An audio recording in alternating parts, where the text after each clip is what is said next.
Welcome back to Fresh. It's Eski here, and I've got Pap Dog in the house. Alexander Pappas, welcome. Thank you. Good to be here. Good to be on such close friendship level that we're Pap Dog and Eski. I know. 2 minutes in powerful. and we're besties. And I know. I was just going to say thank you. Well, thank you for playing right here in the Hope Studios, but welcome back to Sydney as well. Thank you so much. It's been 14 months, far too long. I was going to say, now that you're back in Australia, what's the first thing that you've realised that you were relishing, like that you missed so much about the country? Oh, honestly, being in Australian churches. Yeah. Truly, and I cannot put, I was gonna give you a funny answer, but the truth is that walking into church on a Sunday morning, I was just so, and I've been at a few churches on the Gold Coast and in Brisbane and now in Sydney, and it was like, I've been in so many American churches the last year, and they are great, but there was something so special about being back, and also Lebanese food. Oh, yes, of course. Yeah. Can't go past a great snack pack. Americans, I'm like, is there any way you can get a kebab? And they're like, a kebab? I'm like, it's different. Kebab, I love that. Well, actually, speaking of which, you were in Singapore last week. 10 Yes. years of Young and Free releasing alive. Yes. I mean, congrats. I can't believe I feel like Young and Free have actually been around for longer than that. But yeah, I don't know. I feel like we just started. I mean, tell me more about what it was like to do that show in Singapore and like singing along with, celebrating with. You know, it's so funny. I kind of knew it was on my radar that it had been close to 10 years. But then people obviously wanted to talk about Young and Free while we were there. And that was really fun. Reminiscing and talking about all that stuff. And then I literally just pulled up Spotify to be like, oh, it's today. Oh, It was wow. like 10 years today. Oh, Crazy. to the day. So when I realized, Yeah. and so it was so cool. It was special to kind of celebrate with some of them, and then get to sing it 10 years on. You know, people have asked me so many times through the years if I ever get sick of doing the same songs over and over again, and you know, ask me again about some of the songs in 10 years that aren't worship songs. But when it comes to a song like Alive, it is literally from day one. I'm like, I've never not played it and have people just be so enthusiastic and just step into praising God so uninhibited and just like free was kind of the point from the start. And I've always just been like, even if I feel remotely tired of doing it again, the minute you get to sing it with people, every time it's different, every time the presence of God is present and does something unique, and I'm just like, how could I hate this? And so 10 years on, literally that night, it was just like, I'm still like so honored that I got to be a part of that song and sing it and be a co-writer. And yeah, it's just crazy. It's cool. I hope I never tire of moments like that. 100%. Well, I wanted to ask you, about the difference of writing a worship song versus a pop song, I guess, because in a way, Young and Free did make worship songs accessible, you know, kind of in a radio-friendly pop package. But especially now going solo, how are you finding that difference, you know, switching between a worship and a pop artist per se? Yeah. Well, you know, like my solo stuff I refer to it as Monday music, you know, so it's still songs about walking with God and life and the highs and lows of that. And so songs that you shouldn't probably sing in your church on Sunday, but hopefully will be an encouragement to you on your Monday. And I kind of had that in my heart for a long time, doing Young and Free stuff. And I think, speaking candidly, I tried to bridge that in Young and Free stuff. And so I was writing songs that really didn't fit in a worship band. And so but I was like, something in me really wanted to tell stories about the faith walk, and that it isn't black and white, and it isn't a straight line. Some days you are like headed down this path, and the next day you find yourself somewhere else. And songs that speak to the hard seasons, songs that speak to the difficulty, songs that just speak to not the devil getting in your own way, but sometimes I am a dummy. Not speaking for anyone else listening, but sometimes it's just me who makes poor decisions and gets myself tripped up, and just songs that speak to that. So it has been, all I have to say, it's been very fun to be able to do both, to still write worship songs, and planning on releasing some worship songs myself as well, but being very intentional with songs that speak to that and songs that are designed for Sunday and just are high praise to God. Speaking of which, you've released 2 EPs so far, Idaho and American Dream.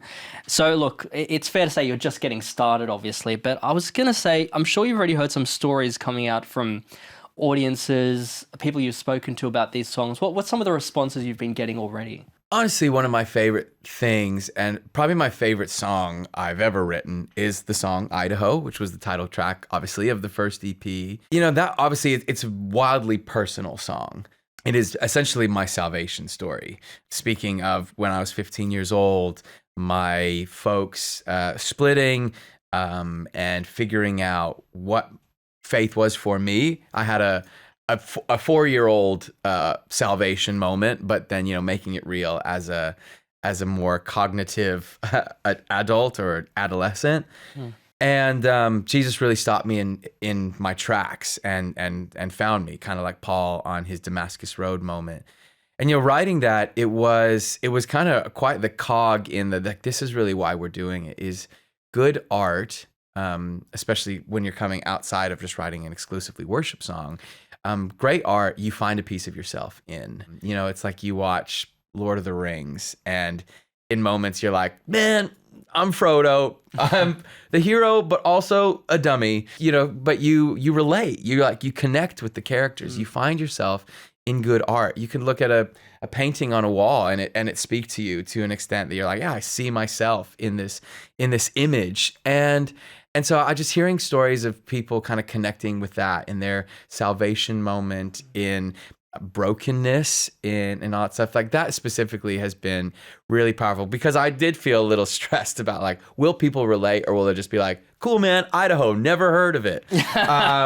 But yeah, like that sort of stuff of just people finding a little bit and relating to the art. Like even I have a friend that told me a story about a song I have called There I Go Again, which is so bright and bubbly sonically of a song. And he was like, I wept listening to it, and it changed my life forever, because I was like, I'm going to stop getting in my own way and like follow Jesus. And so it's things like that you're like, oh, cool. Like, yeah, we're walking the path that God's called us to. So that's amazing hearing some of those stories. And I'm sure you'll just be hearing many more of those. Yeah. As you continue putting out music. I sure hope so. Yeah. I mean, your music kind of has this alternative flavor, which you've talked about, like bands like The Killers in 1975 and Switchfoot being some of your inspirations. And a song like A Beautiful Life, for example, has this like beautiful widescreen kind of sound, which reflects the lyrics, I feel. I guess, what else are you mining for inspiration, whether it's other bands or music or obviously, the word or books or...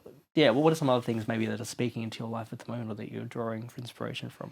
At the end of the day, this kind of stuff, like, it's just my experiences. It's the highs and lows of life. It's the this kind of stuff. It really is like writing from disappointment, writing like out of brokenness, and it is a wild thing. Like, I think the Holy Spirit for me has really revealed himself as like a therapist in writing.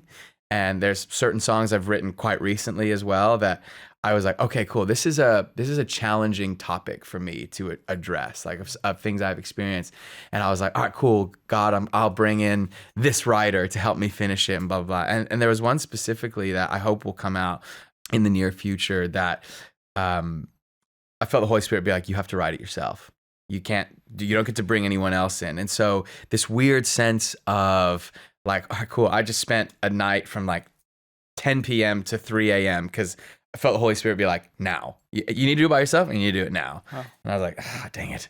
And I just spent hours in the studio kind of like honestly crying and feeling the feelings and allowing the Holy Spirit to minister to me and through me through that song. And so, yeah, like it's, as long as I'm doing this, it will, and as long as I'm writing, especially Monday music, it will come from a place of like, this is like truly life I've lived and experienced. And I know that in the same way, like I think about David in the Psalms, that the Psalms teach us how to worship, and 65 of those Psalms are Psalms of lament. 65 of those are moments that like when we know the life of David is that like the enemy was at him at all sides, like, And this is like the one after God's own heart. And he allows him to be in some of these situations. And I'm not here to be like, I am David, but I relate to David in the sense of like, I know that will not give me more than I can handle in this life. And the things that I do walk through, they're not just like the seasons I walk through are not just for me. Some things are, and there are stories that are too personal to share. Like, I think we've all heard songs that you're like, oh man, I think that's probably just for you. Like, that was maybe too much to share. Yeah. And maybe I'll accidentally release one of those one day. But I do believe to an extent as well, like God has allowed me to go through some of those moments to be relatable and minister to others through my testimony, through our story. And that's the power of each and every one of our testimony. You know, God brings us through seasons where it tests our faith, but on the other side of it, our testimony is powerful and ministers to other people through it. So that's that was such a long-winded answer for what's inspiring you. I should have said like video games. I don't know. No, that's no. Well, I was actually going to ask you. I mean, what God was, what you feel God has been speaking to through this season, especially as you're writing new music. So I think you kind of answered it just there as well. And speaking of collaborating with other songwriters and people, I mean, you collaborated with Riley Clemmons on A Million Ways. Yeah, great singer-songwriter as well. But who else? I'm wondering who else do you have in mind for dream collaborations, whether they're in the mainstream or Christian?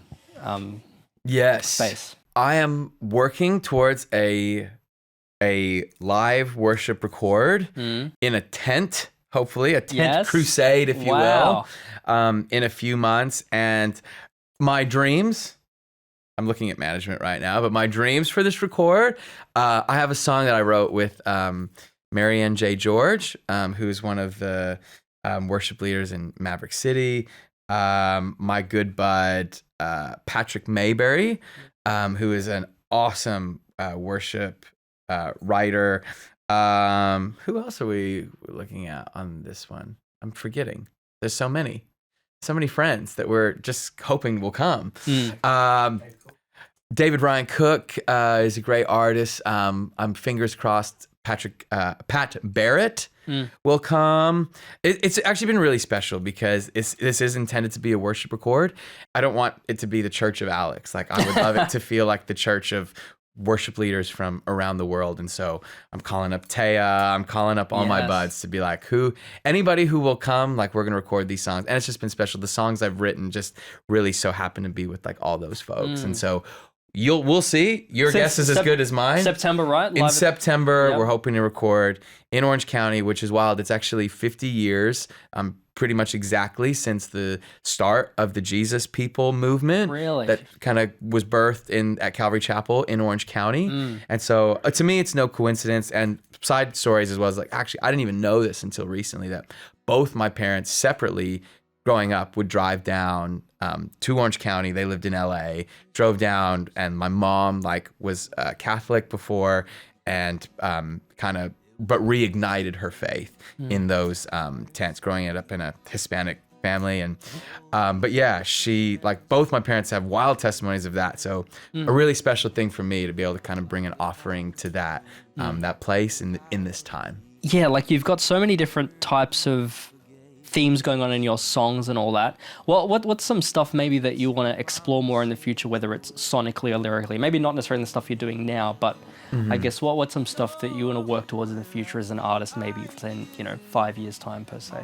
Well, currently, like I said, I'm working on a worship record, and honestly, my goal with it is high praise. Really giving voice. There are so many incredible worship songs that speak to, our devotion to God and that. And there's a little bit of that on this record, our desperation for Him. I'm really excited for this project, especially the differentiation of Monday music is talking about how I feel about life, how I feel about God, and give voice to the moments where I'm not able to say this. I'm not able. All I've got, again, kind of like David in the Psalms, is a psalm of lament often ended with "but God." And so those moments in songs to just say "but God." I don't have too much to say. I can't really say everything's gonna be great. But I've got a bit of hope. But I think I might be okay. And so like that's a great space, and that's something I want to continue to explore in the future. But for right now, like I want to give voice to, I feel now is the time to just give voice to, this is who God is. Like this is his character, this is his nature, and songs that just like allow people to get lost in who he is, less about who we are. And so that's kind of where I'm at. Brilliant. Well, I think there will be an opportunity to experience that this week in Sydney, One Night Homecoming. I mean, you must be stoked. Bella Taylor-Smith, Charlotte Adele joining you. Tell me more about that. What can people expect? What's the thing you're most looking forward to? Playing a couple new songs for one, that come, like I said, from the season that was. Some of those therapy songs for me. Allow people to get in their feels. Yeah, allow people to get in the feels because they can't trust themselves. They don't know what's good for them. That's a little lyric from older. You're welcome. But it's just gonna be a lot of fun. I know like a lot of friends. I'm so stoked that Bella Taylor and Charlotte Adele are gonna be joining. It is gonna be so cool. It's gonna be a packed house. You won't want to miss it. But yeah, some of your old favorites, some new songs, and also the chef at Lady Hampshire is a friend, and he is insane. So come in, get some food too while you're at it. It's unbelievable. It's gonna be a great night. Fantastic. Alex Pappas, it's been a pleasure. Thank you so much for joining us on Fresh Day. Thank you. Pap Doganeski signing off. Nothing could keep your love from me.